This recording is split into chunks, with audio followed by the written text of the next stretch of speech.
ඇලුනේ කොහොමද ඉතින් අපේ ජීවිතය ගැන අපි හැමදාමත් අපි අනුන්ගේ ජීවිත කතා කරත් අපි අපේ ජීවිත ගැන අපි කතා කරලා නැහැ. ඉතින් අපි අද ඒ හින්දා අපේ ජීවිත ගැන කතා කරමු. ඉතින් මට යාළුවෙක් මට කමෙන්ට් එකක් කරලා තිබුණා.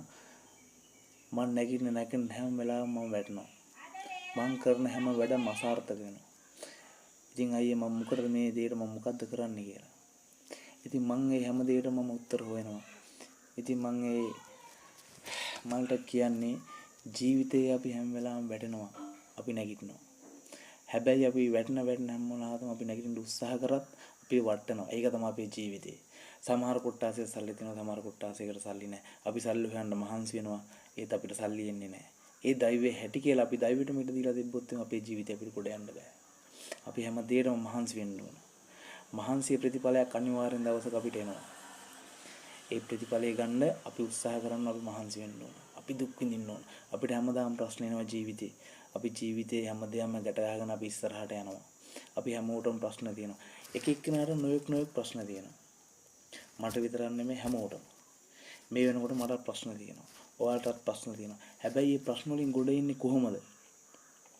අපි මේ ප්‍රශ්නෙට මුහුණ දෙන්නේ කොහොමද? ඒ දෙයයි අපි තේරුම් ගන්න ඕන.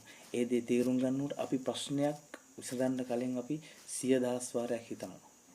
හිතන්න ඕන. අපි සෙනෙක තීරණාව අපි දෙයකට මුහුණ දෙන්න වුණොත් මුහුණ දුන්නොත් අපි අනිවාර්යෙන් එතනින් වැටෙනවා. ඒකට හේතුව තමයි අපි සෙනෙක තීරණයක් ගන්නවා කියන්නේ ඒ සෙනෙක තීරණය අපේ ප්‍රශ්නෙට පිළිතුරක් නෙමෙයි. හැබැයි අපි මේ ප්‍රශ්නේ ගැන හොඳට කල්පනා කරලා අපි හොඳට බුද්ධිමත්ව කල්පනා කරොත් අපිට ඒකට උත්තරයක් අනිවාර්යෙන් හම්බ වෙනවා. අපි ඒ දේ හරියට ක්‍රියාත්මක කරොත් අපිට ඒ ප්‍රශ්නෙන් ගොඩ එන්න පුළුවන්. රයිට්. මම කතා කරන්න ආවේ ජීවිතය ගැන.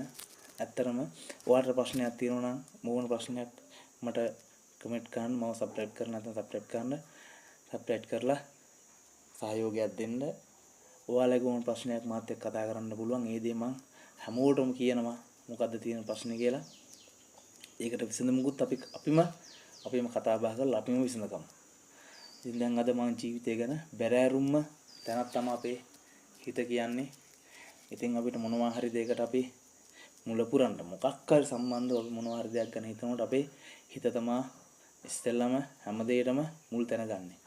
අපි මුලෙන් කල්පනා කරොත් අපිට ඒකට ප්‍රශ්නෙට පිළිතුරක් හොයාගන්න. හැබැයි අපි සංවේදී වෙඩි. අපි මිනිස්සු විදියට සංවේදී වැඩි වුණාම අපේ හිතින් ගන්න උත්තරය යනවා අපි හැම වෙලාවම අපි ජීවිතේ වැටෙනවා. ඉතින් ඒ හින්දා අපි හැම වෙලාවම කල්පනා කරලා අපේ ජීවිතේ හොඳ තැනකට අපේ අනාගතය අරගෙන